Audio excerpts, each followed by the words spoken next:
Hey, what's up, guys? It's CJ Trades. Today we're going to be talking about if the Boston Bruins can make history or if they can break the curse of the President's Trophy.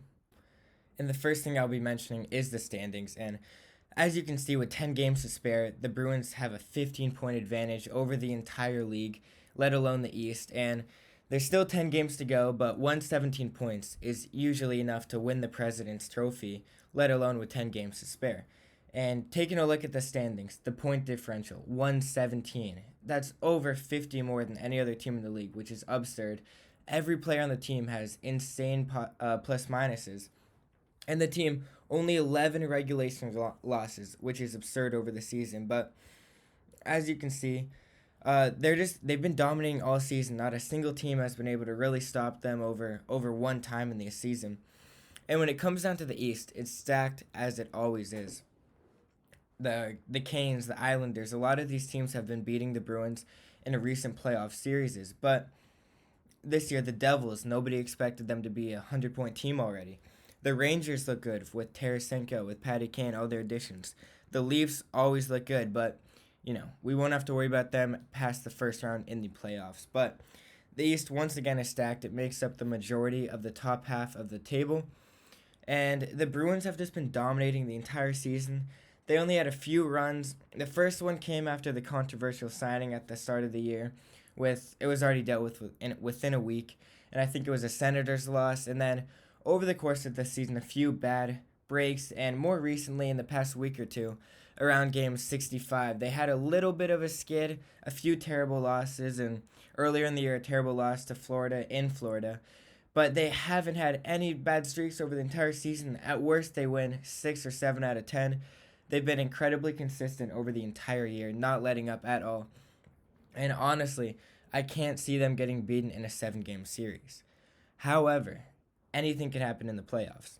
It is completely different than the regular season, and we've seen it in the past, and that's what the point of this video is. And now, part of the reasons the Bruins have been so successful this year is their line management. And this is Monty's first year as coach, and he's done absolutely amazing. Bruce Cassidy, most people in Boston, he had a ton of playoff success, got really far with a ton of really talented Bruins squads, but he really struggled with actually getting to winning the cup, which is obviously the end goal. But the lines have been super impressive for Boston nonetheless, where Marchand, Bergeron, and DeBrusk have been a powerhouse when all three of them are healthy together. DeBrusk has been struggling with that as of late, but since DeBrusk asked for that trade rumor and then we wanted to keep him, credit to Sweeney and credit to the Bruins front office because he's been lights out this season.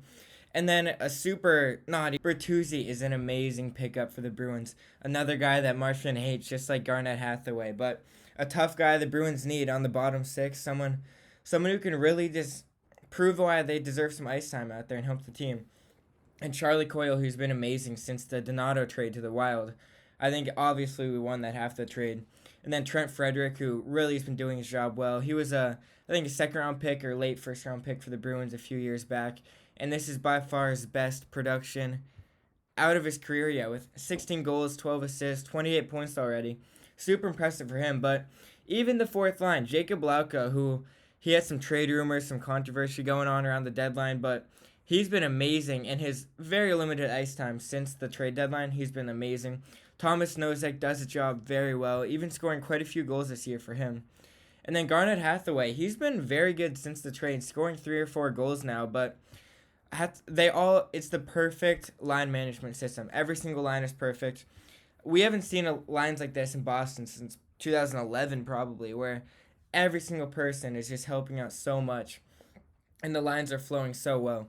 And as of late, at the start of the year, the Bruins were amazing in the power play. Their penalty kill was top of the league. Their power play was top of the league. It was fun to watch. They were kind of running Monty's system of no defenseman, with Krejci kind of acting as that defenseman playing forward in their special units like power play and penalty kill. But it kind of, as of late, around the February, January timeline, it really kind of stalled out, and the power play quickly got really bad, and that led to a few losses too.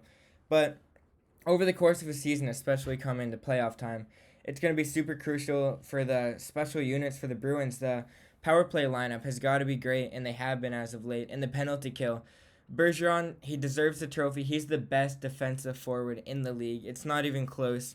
They should rename it to the Bergeron Award. It's you can't even debate how amazing his effort is on the defensive end of the side. But that pretty much wraps it up. The Bruins have been lights out with their lines. Huge credit to Monty too. Amazing job this season. And the next thing to look at is the line management by the Bruins. And obviously, I've just been going over the actual lines, how Monty set it up. But if you look at this points here, Pastrnak already 93 points, already 50 goals. One of the only guys in Bruins history to have 50 goals. And when you look at this team, you might see most of the powerhouses in NHL history, or in recent cases, the 2022 Panthers, 2019 Lightning, the Penguins, the Blackhawks in the last 10 years, these Stanley Cup winning teams, they're led by one star. It looks similar to this of Patty Kane, Sidney Crosby, Kucherov, but when you really break down this Bruins team, 93 points is absurd. But Marchand, Bergeron, these guys are all-star caliber players. They're not just other guys filling out the team. This entire team is full of stars. And Hampus Lindholm, his acquisition from Anaheim for Moore and Vanakainen, I think, was absolutely crucial. The start of the year, he was the best defenseman in the entire league. Absolutely amazing. And then the points do gradually decrease, but Marchand 62 to Taylor Hall 36, who's been hurt. That's a lot of points stacked up right there. And Pastrnak might look like he's carrying the team right now in the terms of points, but everyone knows this entire team has been so good. And Pasternak's his points are just a testament to the offense of this team, how impactful it is. So I think the difference maker, if they can really break the curse, is if they can spread out. Because when playoffs come, the other teams will focus on Pastrnak. They will shut him down. This is why teams that win the President's Trophy, they can't win the Stanley Cup, because if you rely on Patty Kane or Sidney Crosby to score every single goal of every game, the other teams, it's the NHL, they will know that and they will stop it. You have to be a super reliable team all around. And having Marchand and Bergeron on a different line than Pastrnak is absurd. Taylor Hall, even the guys now, Bertuzzi and Hathaway, the lines are insanely spread out. And now connecting that to the defense, it is absolutely massive how amazing these guys have played. Hampus Lindholm, I've already gone over how crucial he was to the team. But all around, Charlie McAvoy, Orlov has been amazing since he came here. And the entire defensive core, they have so many guys. They have 7 defensemen that are rotating in and out. Carlo, Grzelcyk, whoever it is. They rotate as that 7th man because of how impactful our defense is. And you can see here, all these points added up. Connor Clifton has been amazing. Carlos had his best year. McAvoy, offensively, is amazing. One of the best offensive D-men in the entire league.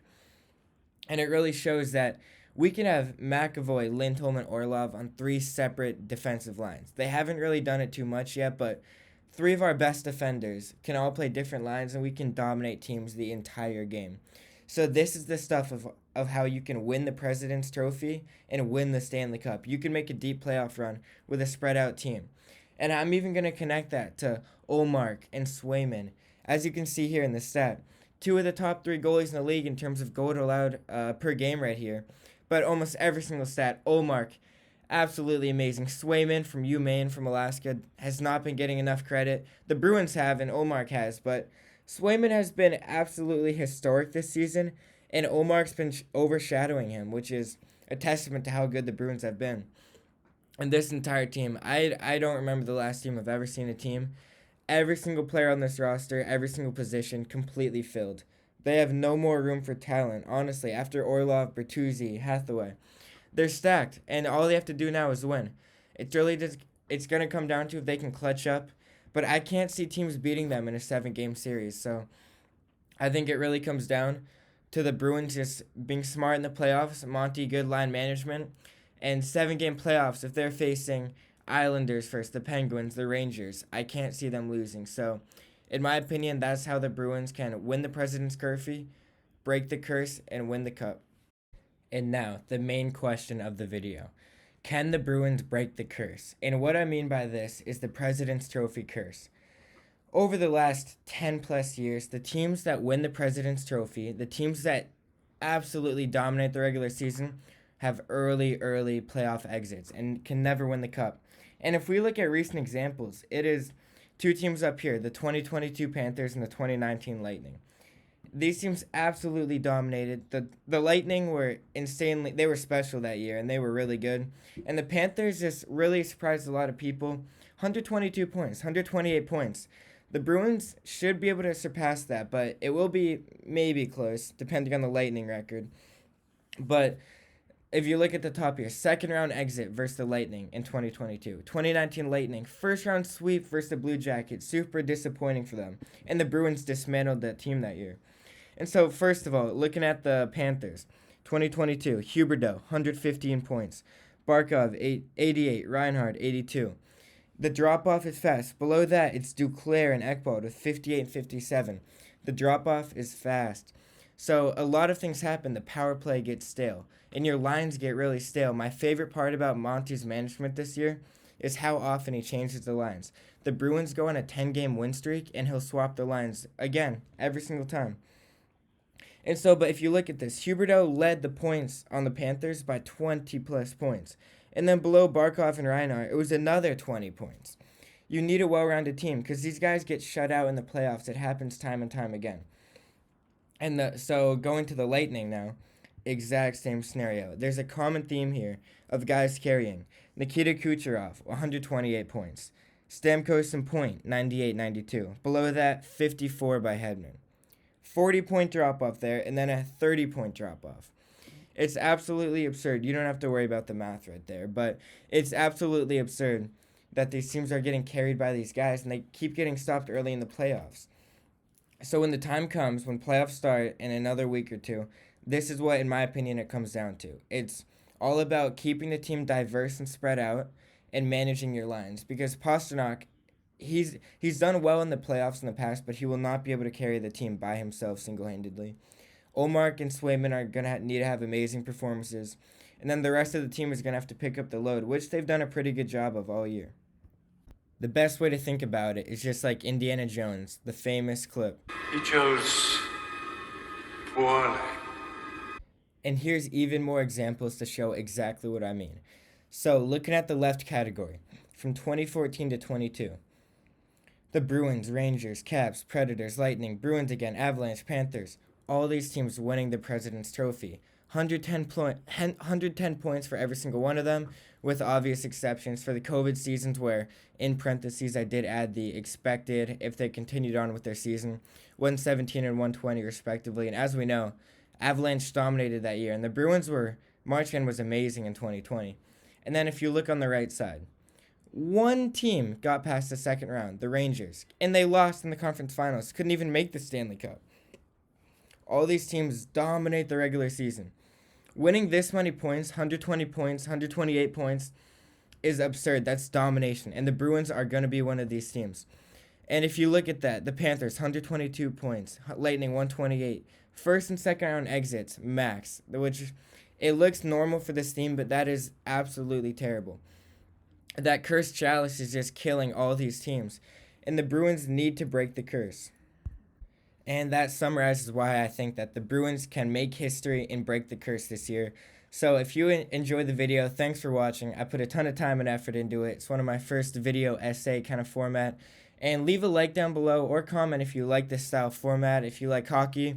Whatever sport you want me to talk about, I will do. I love every sport. Whatever type of video you want, I will do. So thanks for watching. Subscribe if you want. And see you next time.